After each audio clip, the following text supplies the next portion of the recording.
हाँ तो प्यारे बच्चों, एक बार पुनः आपके और हमारे प्यारे से YouTube चैनल MKS क्लासेज में सभी का स्वागत करते हैं। तो आज एक बार पुनः 12वीं कक्षा के लिए गणित और हम लोग क्या पढ़ रहे हैं, समाकलन। और ये समाकलन का ये सेकंड लेक्चर होगा।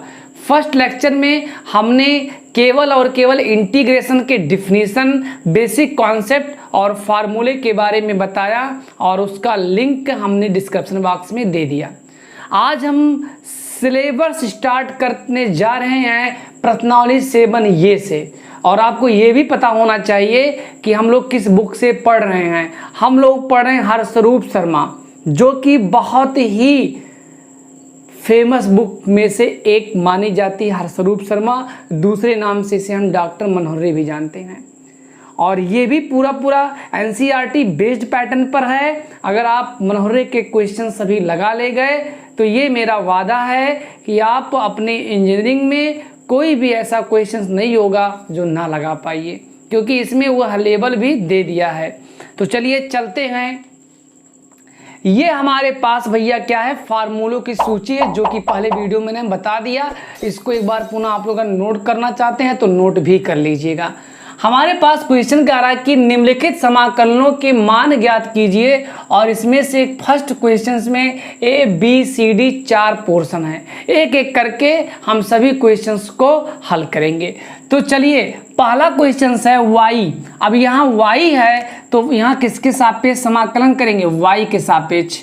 यहाँ x है, फंक्शन ऑफ x है, तो किसके रिस्पेक्ट इंटीग्रेट करेंगे, x के रिस्पेक्ट में। यहाँ भी फंक्शन ऑफ x है तो किसके रिस्पेक्ट में इंटीग्रेट करेंगे भैया, x के। यहाँ फंक्शन ऑफ t है तो यहाँ किसके रिस्पेक्ट में इंटीग्रेट करेंगे, t के। इतना बात तो क्लियर है। अब हम एक एक क्वेश्चंस बहुत आसानी से लगवा दे रहे हैं और आप कॉपी पेन लेकर के बैठ भी जाइए।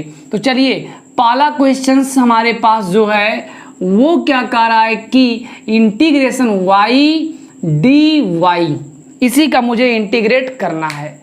तो इसका इंटीग्रेट करने के लिए हमें फार्मूले का ज्ञान होना बहुत ज़रूरी है। जब तक फार्मूला आपको नहीं पता रहेगा तब तक आप आसान से भी आसान सवाल नहीं लगा सकते हैं। तो गणित लगाना है तो सूत्र को याद रखना ज़रूरी है। जिस प्रकार से एक ताला बिना चाबी के नहीं खुल सकती। अब भाई तोड़ दीजिए ज़बरदस्ती, वो तो अपवाद माना जाएगा, लेकिन ताला खोलना है तो उसके लिए चाबी चाहिए। चाबी का मतलब सूत्र चाहिए। तो आइए चलते हैं। इंटीग्रेशन y dy, तो इसमें जो फार्मूला लागू होने वाला है, integration x⁴n dx equal x के power n+1 whole by n+1। जितना पावर होगा उस पावर में 1 ऐड कर देंगे और जो पावर होगा उसी पावर से डिवाइड कर देंगे। यहाँ फंक्शन ऑफ x था तो x के रिस्पेक्ट में इंटीग्रेट किया गया था। यहाँ फंक्शन ऑफ y है तो y के रिस्पेक्ट में इंटीग्रेट करेंगे। यहाँ कोई पावर नहीं है तो इसको पावर 1 दे सकते हैं। अब भैया बड़े आसानी से दिमाग लगाइए, सोचिए, समझिए और इससे कंपेयरिंग करिए। यहाँ जब n था तो यहाँ n+1 है। यहाँ जब 1 होगा तो 1 में 1 ऐड करेंगे तो कितना हो जाएगा, 2 हो जाएगा। और जो पावर होगा उसी से डिवाइड भी कर देंगे। तो यहाँ से हो जाएगा this implies y 1+1 whole by 1+1 equal y²/2। और हम लोग क्या ऐड कर देंगे, कांस्टेंट। काहे ऐड करेंगे, क्योंकि हम लोग इनडेफिनिट इंटीग्रल पढ़ रहे हैं, अनिश्चित समाकलन पढ़ रहे हैं। अनिश्चित समाकलन काहे होता है, इस कांस्टेंट के बारे में हमें ज्ञान नहीं होता है। बस केवल और केवल हम डिफिनेशंस को पूरा करने के लिए यहाँ कांस्टेंट ऐड करते हैं और इसके बारे में हमने फर्स्ट लेक्चर्स में ही बता दिया था। ये बात तो समझ में आ गई, मैंने कुछ किया नहीं। अब इसके बाद में हम लोग चलते हैं, इसका यही आंसर हो गया।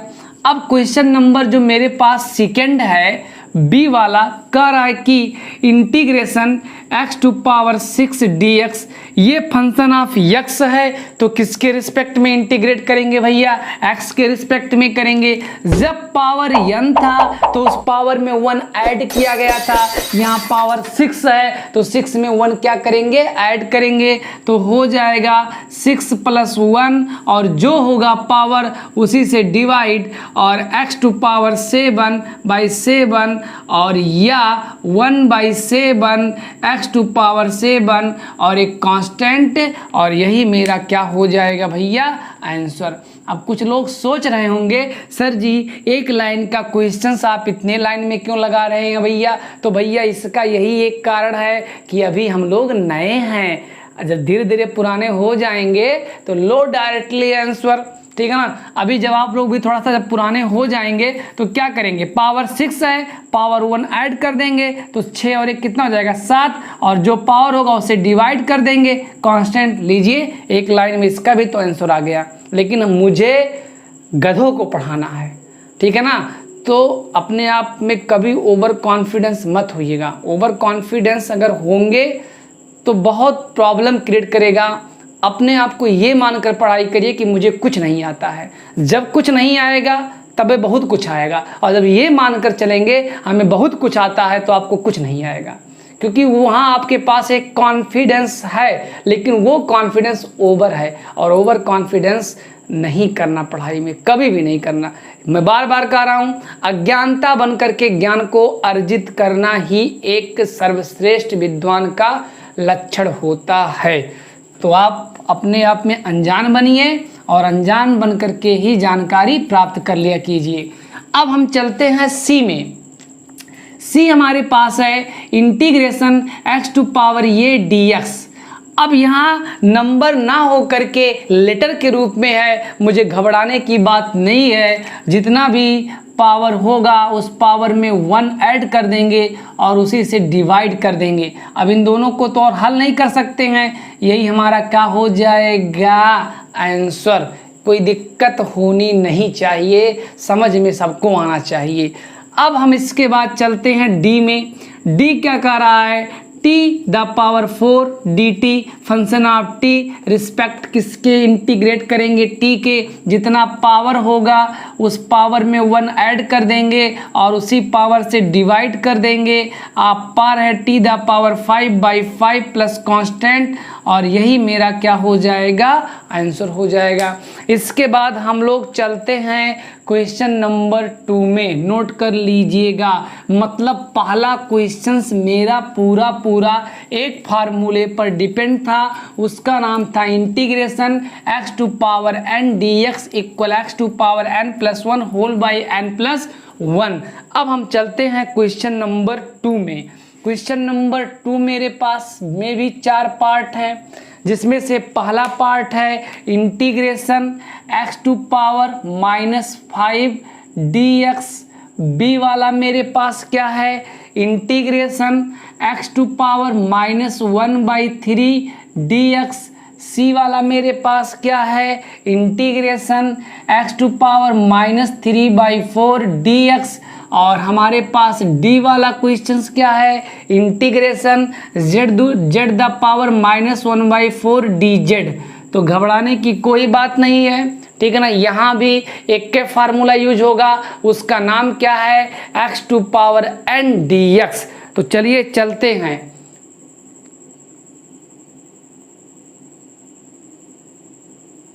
आइए दिमाग लगाया जाए, इसमें भी कुछ है थोड़ो ना।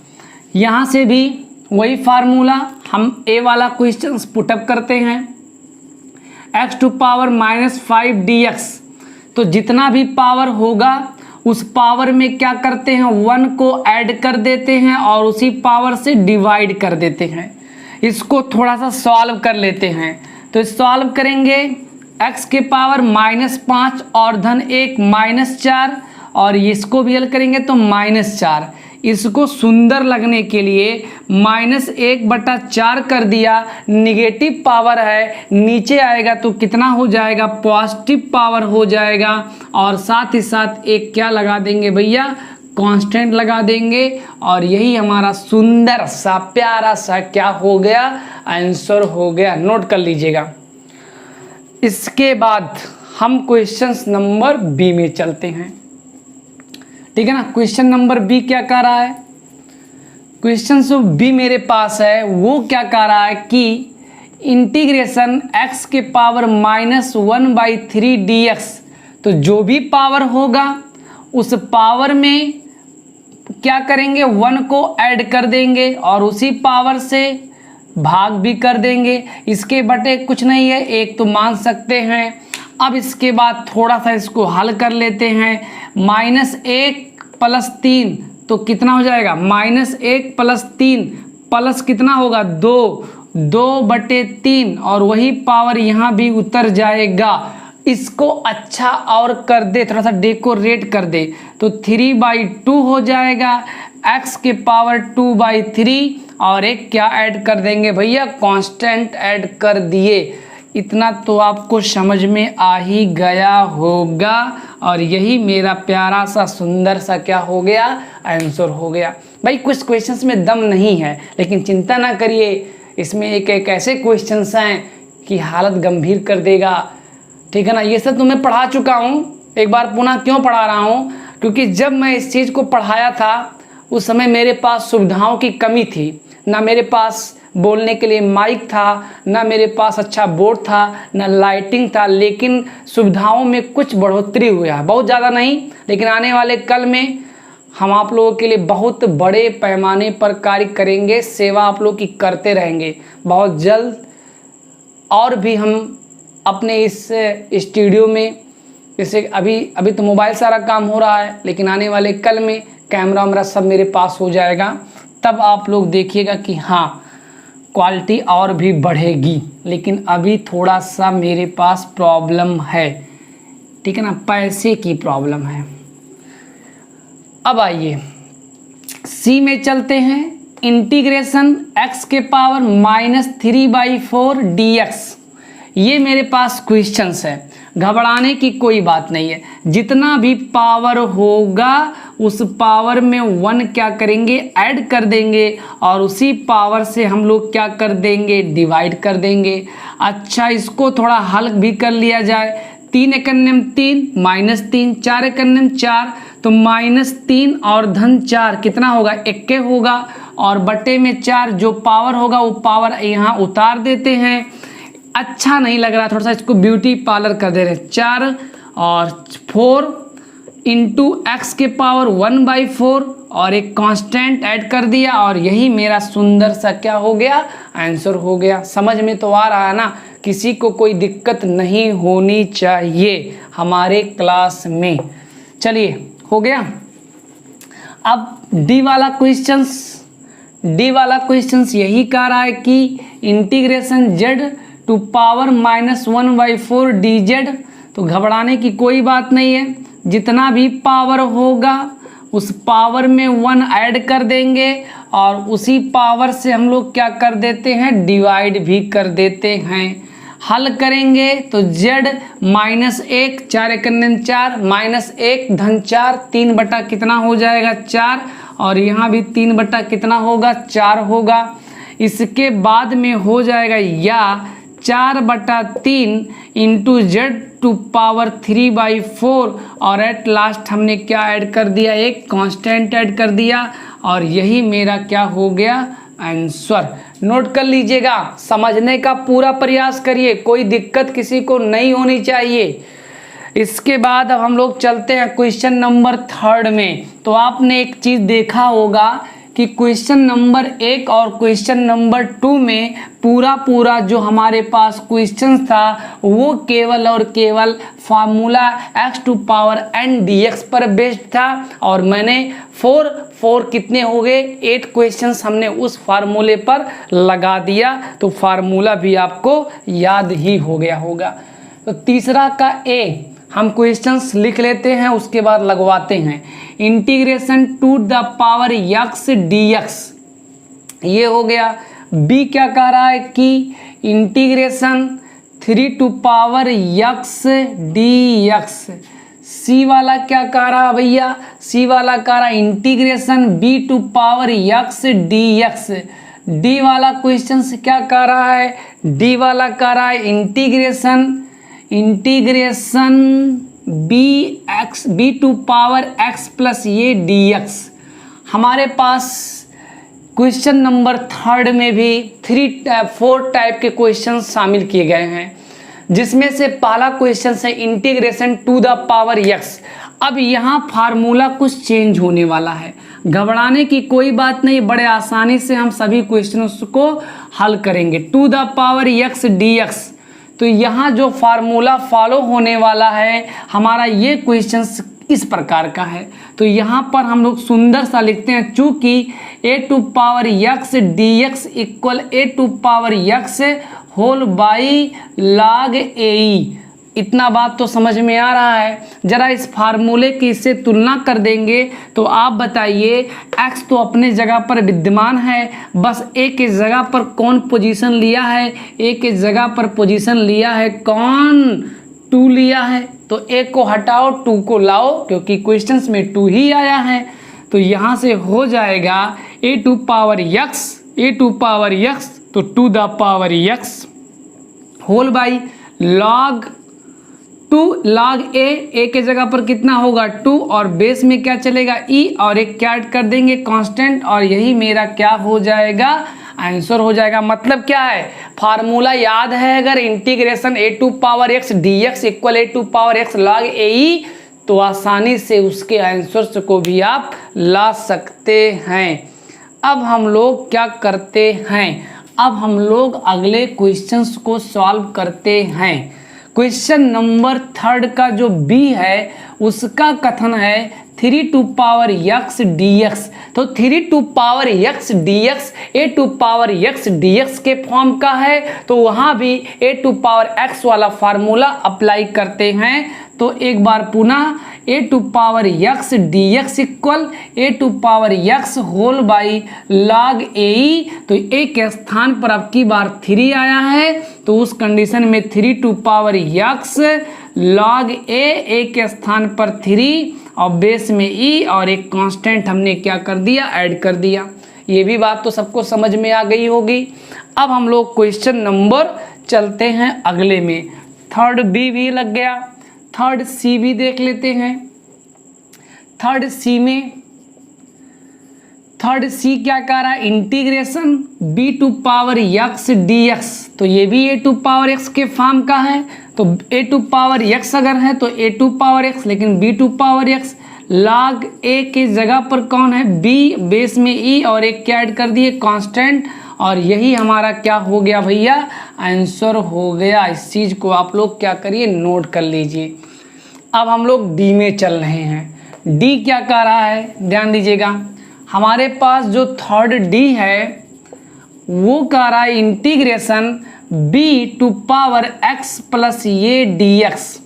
तो घबराने की कोई बात नहीं है, यहाँ हमने इंटीग्रेशन का सिंबल लगा दिया। हटाओ, इंटीग्रेशन का है लगाएंगे a टू पावर x, तो जितना भी होगा इसको ऐसे हूबहू उतार लेंगे। a to power x whole by log a के जगह पर कितना है b है, और बेस में कितना कर देंगे e, और एक क्या कर देंगे कांस्टेंट ऐड कर लेंगे, और यही मेरा क्या हो जाएगा भैया, आंसर हो जाएगा। नोट हो गया। अब 3rd भी हमने क्वेश्चंस को क्या कर दिया, कंप्लीट कर दिया। अब आप लोग क्या करेंगे, इस चीज़ को भी नोट कर लीजिए। अब हम लोग चलते हैं क्वेश्चन नंबर 4th में। जिसको कहीं भी कोई समस्या हो वो तुरंत हमसे निदान ले सकता है। आप हमारे पर्सनल व्हाट्सएप 9670203072 पर हमसे संपर्क करिए। कुछ प्रॉब्लम्स हो गई लाइट की,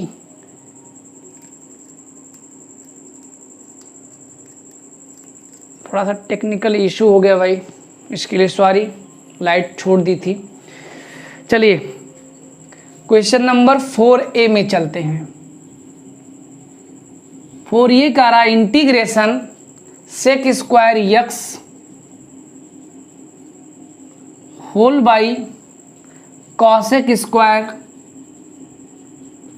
x dx।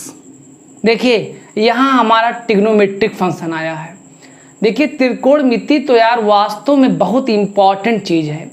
त्रिकोणमिति जो है क्लास 11th में अगर अच्छे से पढ़े होंगे तो समाकलन में भी उसका अनुप्रयोग बहुत बार आएगा, और बार बार त्रिकोणमिति के बारे में हम चर्चा करेंगे। अगर आप लोग क्लास 11th में बढ़िया से पढ़े होंगे तो यहाँ भी आपको वो चीज़ बहुत लाभदायक होगा। तो पहले एक काम करते हैं, कुछ हमको दिख नहीं रहा है तो हम सेक और कॉसेक को साइन कॉस में कन्वर्ट कर ले रहे हैं। सेक किसका कन्वर्ट होता है? कॉस का। तो यहाँ हो जाएगा cos square x whole by cosec किसका है? साइन का।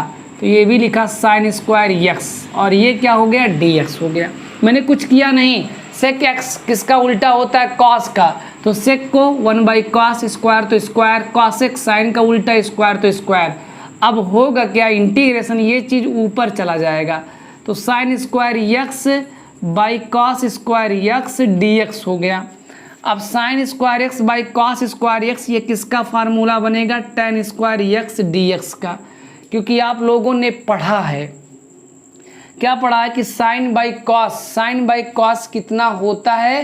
टेन होता है। स्क्वायर है तो स्क्वायर मैंने लगा दिया। बहुत अच्छा क्वेश्चन है ये। अब ध्यान दीजिएगा, टेन स्क्वायर एक्स मुझे मिल चुका है। अब आप फार्मूला में देखिए कहीं टेन स्क्वायर आया है? टेन स्क्वायर ना करके सेक आया है। अब हमने सेक स्क्वायर की ही क्यों बात किया? क्योंकि टेन का संबंध सेक से होता है। मतलब क्या होता है कि चूंकि हम जानते हैं 1 प्लस टेन स्क्वायर थीटा बराबर क्या होता है? Sec square theta. तो टेन स्क्वायर थीटा बराबर कितना हो जाएगा? Sec square theta minus 1। Theta को हटाओ और लेकर किसको आओ? एक्स को लेकर आओ।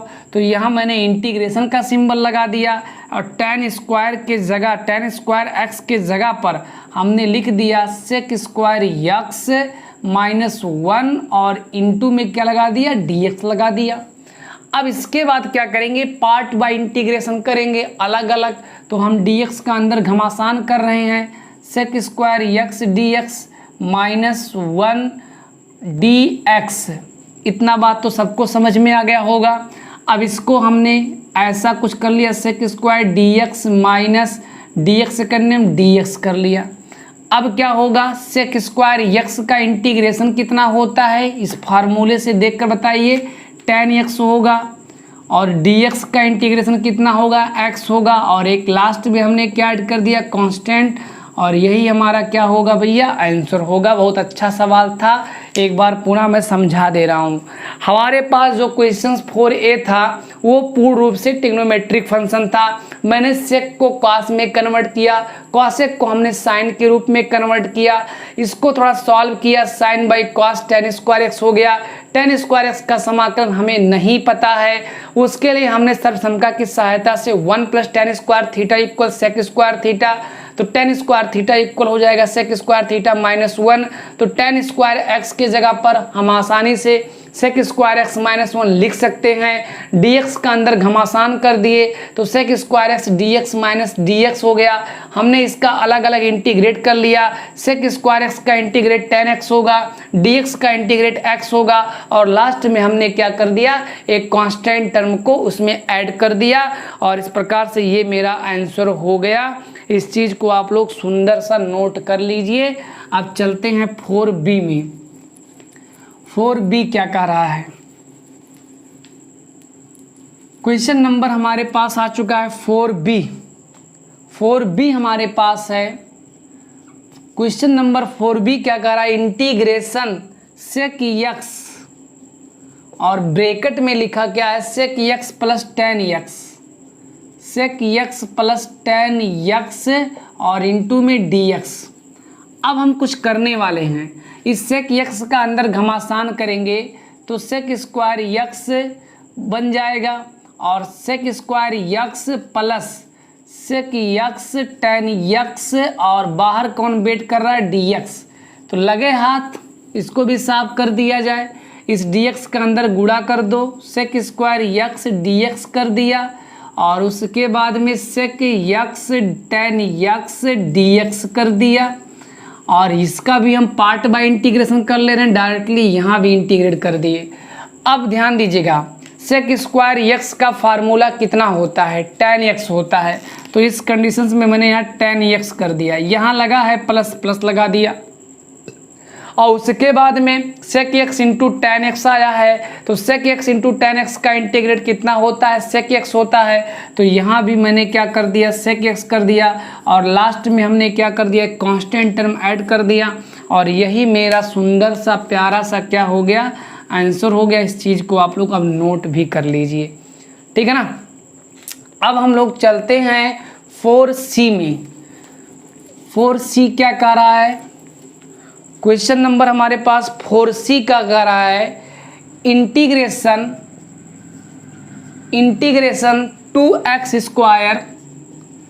2x² माइनस 3 sin x और प्लस 5 रूट में x और dx।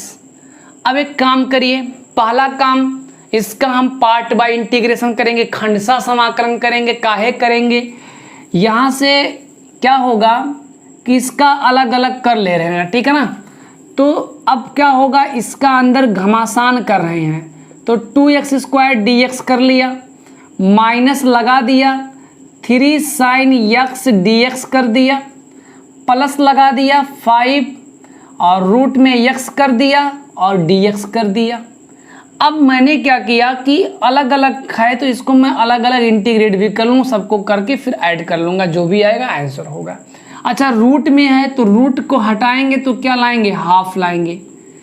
अब क्या होगा, जब हम क्या करते थे, डिफरेंशिएट करते थे, जैसे मान लेते हैं हमको कहा दिया जाता है d/dx 3x² का आप डिफरेंशिएशन करिए, तो इसको 3 को बाहर करते थे और तब x² का करते थे, मतलब कांस्टेंट टर्म का हम इंटीग्रेट करते हैं। ये हमारा एक वेरिएबल है। अब इसमें 2 कोएफिशिएंट है तो 2 को हम इंटीग्रेट से बाहर कर लेंगे, x² dx। यहाँ भी 3 हमारा कांस्टेंट होगा तो इसको भी मैंने इंटीग्रेट से बाहर कर लिया, sin x dx कर लिया, और 5 को भी मैंने बाहर कर लिया, इंटीग्रेशन s² dx कर लिया। अब भैया बलि का बकरा बना दीजिए, मतलब आंसर ला ही दीजिए। अब कुछ करना नहीं है, बस यहाँ पर एक बार s² का फार्मूला अप्लाई करिए, यहाँ ट्रिग्नोमेट्रिक है sin x का फार्मूला अप्लाई करिए, और यहाँ पर भी x² का फार्मूला अप्लाई करिए, और उसके बाद अपने लक्ष्य को प्राप्त कर ही लीजिए। अब आइए 2 जितना भी पावर होगा उस पावर में 1 ऐड कर देंगे, तो 2 में 1 ऐड करेंगे तो 3, और जितना पावर होगा उसी से डिवाइड कर लेंगे। 3 sin x का इंटीग्रेशन कितना होता है, माइनस cos x होता है, मैंने माइनस cos x लिख दिया, 5 कर दिया, और जितना पावर उसमें 1 ऐड कर देंगे, हाफ में 1 ऐड करेंगे तो 3/2 हो जाएगा, और जो पावर होगा उसी से मैंने डिवाइड कर दिया। सुंदर सा, इसको अच्छा नहीं लग रहा है तो एक काम करते हैं, इस चीज़ को या करके मैं लिख रहा हूँ 2/3 x³ minus minus plus 3 cos x plus ये ऊपर जाएगा 5 दूना 10/3 और x के पावर 3/2, और ये कांस्टेंट हो गया, और यही मेरा सुंदर सा प्यारा सा क्या हो गया, आंसर हो गया। ठीक है ना, इतना नोट हो गया होगा। अब हम चलते हैं अपने अगले क्वेश्चंस 4D में। चलिए 4D क्या कह रहा है, फास्ट तो नहीं पढ़ा रहे हैं ना, अगर फास्ट पढ़ा रहे हो तो कमेंट भाई कर दीजिएगा कि सर जी थोड़ा स्लो पढ़ाइए, लेकिन हमको नहीं लग रहा कि मैं फास्ट पढ़ा रहा हूँ। 4D integration 2x minus 3 cos x और प्लस e⁻x dx। चलिए वही पुरानी काम है, पहले dx का अंदर घमासान कर दीजिए, तो 2x dx और 3 cos x dx plus e⁻x dx। यहाँ 3 अलग अलग फार्मूले यूज होने वाले हैं। अभी मैं इस चीज़ को दिखा दे रहा हूँ। 2 कांस्टेंट टर्म में बाहर कर लीजिए, x dx, 3 कांस्टेंट है बाहर कर लीजिए, cos x dx, integration e⁻x dx। यहाँ से क्या होगा, 2 जो भी है उस पावर में 1 ऐड करेंगे, 1 1 2, जो पावर होगा उससे डिवाइड करेंगे। 3 cos x का इंटीग्रेशन कितना होता है, sin x होता है, और e⁻x का इंटीग्रेशन कितना होता है, e⁻x होता है। सुंदर सा, अच्छा नहीं, 2 से 2 cancel, x² 3 sin x e⁻x, और हमने क्या किया, एक कांस्टेंट टर्म ऐड कर दिया, और यही प्यारा सा सुंदर सा क्या हो गया, मेरा आंसर हो गया। नोट कर लीजिए। इसके बाद में हम क्वेश्चन नंबर 5 से अगले वीडियो में आपको हम लेक्चर्स प्रोवाइड करवाएंगे, क्योंकि समय कुछ ज़्यादा हो रहे हैं। वीडियो अच्छा लगा होगा तो लाइक शेयर सब्सक्राइब करना ना भूलिएगा। जय हिंद जय भारत।